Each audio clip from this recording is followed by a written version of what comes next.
I don't know if I ever actually saw them using that telescope before. I don't know if I've looked this closely at the rockets for the Chaos Dwarfs anyway, but yeah, look at him straight up using that scope.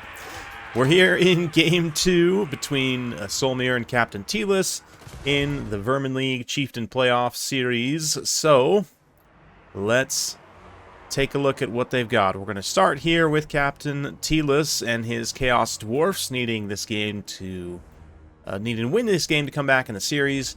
We've got a Death Shrieker rocket launcher, and then an absolute horde of hobgoblins, sneaky gits, and some archers as well. We've got some laborers scattered around, a couple of Chaos Dwarf warrior infantry, and one Wolf Raider. Is that it? Just the one Wolf Raider? Oh no, we've got a big vanguard of Wolf Raider archers here with a couple of sneaky gits covering them as well. A Sorcerer Prophet of Fire. And then Solmir's Dark Elves. He's got some Dark Riders, Bleak Swords, Dread Spears. Marathi up in the sky. Love to see that. Scourge Runner Chariots.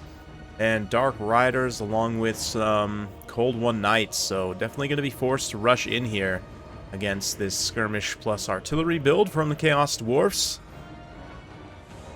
You didn't see Game 1 of this particular series, yeah, go back and watch it if you have time after this video, maybe. Or even pause this one right now and go watch that, where we saw some beautiful Ogres versus Slanesh action, but this time, Dark Elves taking some damage as they approach in this very kind of metal matchup, the Dark versus the Chaos of the evil fantasy races, yes. Yeah, Dread Spear's taking some damage so far, but ultimately it is just on some cheap infantry, so kind of fine to eat some of this ammunition here. Speaking of eating ammunition, the Cold One Knights actually get hit by the scatter shot of the Death Shrieker, which even though it's more meant for anti-infantry, the fact that the individual rockets do enough damage to kill unit models, for the Cold One Knights, he can actually do pretty effective damage there. But let's see... Oh, that one was a little bit of a swing and a miss. Nice little maneuver there.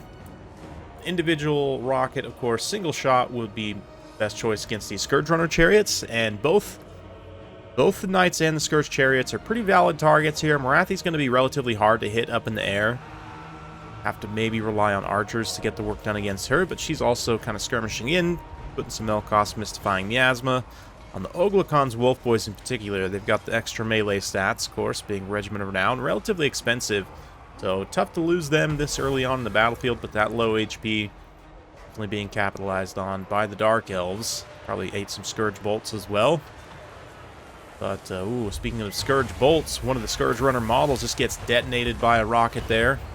It's a pretty good loss of ammunition, but the frontline engagement also getting underway, so we've got the Dark Elf Militia in against the Hobgoblins. Nice bloody scrap here in the front line. Hobgoblins raining some arrows down as well. Bit of Shades trying to equalize things between the Chaos Dwarf Warriors. They don't have the magic resistance of their Order counterparts. They are going to get hit quite hard by that Pit of Shades. Rathi already putting in some pretty good work here. Although it does end up with her Dread Spears breaking, which is just very Dark Elves. You know, they probably deserved it. In fact, they definitely deserved it. But yeah, these archers now compromised by the Cold One Knights, the Bleak Swords. Murderous Prowess pops off at a pretty good time for the Dark Elves. They are making a few pushes here, but starting to run out of steam in a few instances. Little Flame Storm there, I'd love to see it, even if it's not the most efficient spell in this situation. But yeah, these Cold One Knights get crushed. We see some Dark Elf infantry kind of routing away here. The rockets staying very well protected. Yeah, the Cold One Knights there did eat up the sneaky gits out in the open field, but let's see, Rocket has plenty of ammunition left as long as it can stay protected. Should be able to rain some more death upon them. Laborers also actually trading probably pretty decently here, given their volume, and, you know, they're going multiple models versus a single model of the Cold One Knights, but Dark Riders juiced up. Really nice charge bonus, up to 50 with that Murderous Prowess. Gonna get a, not the best pathing on their charge here, but at least they get a charge in here. Help support and kind of break some of these units up. Laborers obviously aren't trading great against Bleak Swords. They're having some success there, but ooh, a little swing and a miss there on that Searing Doom. That is a little bit unfortunate. But we're going to see a Pit of Shades on the responding side from Marathi, and that'll be pretty well placed. It is going to finish off our own Cold One Knights here, but also just does massive damage to these Wolf Raiders and the Sneaky Gits. So Dark Elves scrapping right now. They are quite far behind on the balance of power, though. Really not liking the amount of losses they've taken, but has a decent situation here with these routing units over on this far side. Can kind of use these Dark Riders and Cold One Knights to maybe try and clean some stuff up here. This Cold One Knight, also pretty healthy, is going to try and disengage. They've got the Vial of Hashut on them right now, taking some arrows, but really not the most damage in the world. The Rocket also trying to get some shots now on this last unit of Scourge Chariots. A little bit of a swing and a miss there. Did a tiny bit of explosion damage, but yeah, it has been inundated by some Bleak Swords. Let's see. Looks like the Sorcerer Prophet might try and just charge in and finish them off. Has he used breath attacks is the question. Forget the emblem for breath attacks. Does he not have breath attacks on this mount? Weird. Anyway, I guess it's not the right mount to have breath attacks. It's a lower tier Taurus. I always get the names confused, because it's a great Taurus you might think would be the higher tier one, but I think that's actually the lower tier one. Anyway, maybe it's only the Bale Taurus that has the breath attacks. But with it getting surrounded here, Death Reaper rocket launcher starting to run out of leadership, which is not great. Oh, we do see another Flamestorm incoming, though, to try and bail it out. Sorcerer Prophet also charges in once more, and that should pop a terror route very quickly, yep, on those Bleak Swords. Really trying their best to keep that rocket protected, but some maneuvering happening with the Cold One Knights. They're trying to get in a position to run up here and apply their anti-large AP damage in us around. Scourge Chariots, this unit also actually hasn't taken any losses to their unit models. They have a good amount of ammunition left as well to come in and apply that, again, anti-large AP to this Death Reaper, or they might actually save theirs for the Sorcerer Prophet. We'll see. But it looks like Cold One Knights still kind of just mopping up some routing units here. This one actually gets caught and is then going to get rear charged by Wolf Raiders, who themselves get Melkos by Marathi, who also rear charges. Sorcerer Prophet here, of course, she's got anti-large with her halberd flying around on her Dark Pegasus. And we'll get some good damage, definitely, if we look back up to where we can see the health bars. Marathi getting some swings. Actually, not the craziest amount of damage so far, but at least is able to kind of hold him in place here for the Cold One Knights to come in. Now she can cycle charge to her heart's content as the Death Shrieker has been broken. Somehow the balance of power is still, like, heavily in the Chaos Dwarf favor, I guess. Maybe if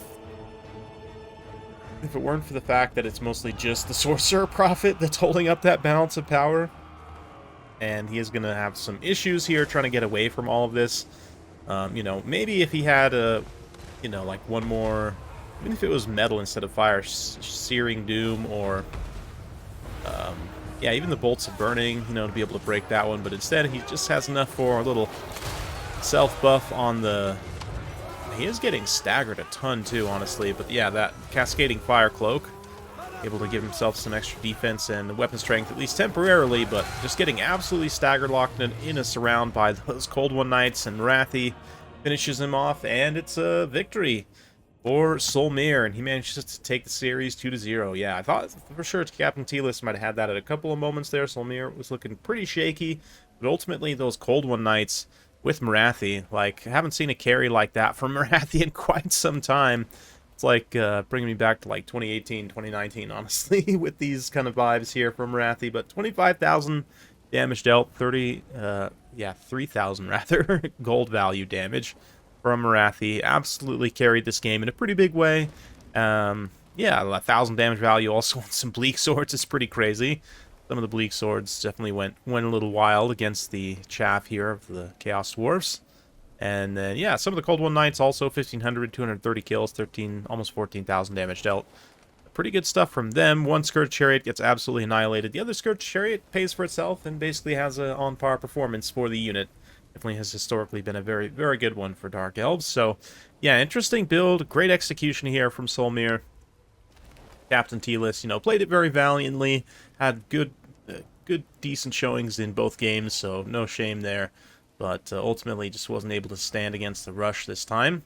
Yeah, had did a great job protecting the Death Shrieker. Despite the damage they took early on from those Melkoths, Auglas also end up paying for themselves, which is nice to see.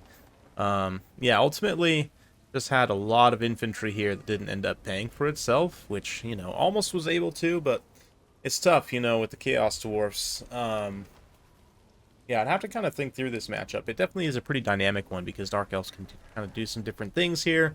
Their AP is a little bit of an issue for the like the Chaos Dwarf units themselves. So I definitely understand Tila's going a little bit wider here with more kind of non-AP, just volume type units trying to overwhelm on HP and numbers, but didn't quite work out for him there. So definitely an interesting one for sure. Hopefully you guys enjoyed. If you like this sort of content, be sure to like, subscribe, hit that bell notification. Every time I upload a new video, you'll be notified. Thanks again. We'll see you next time.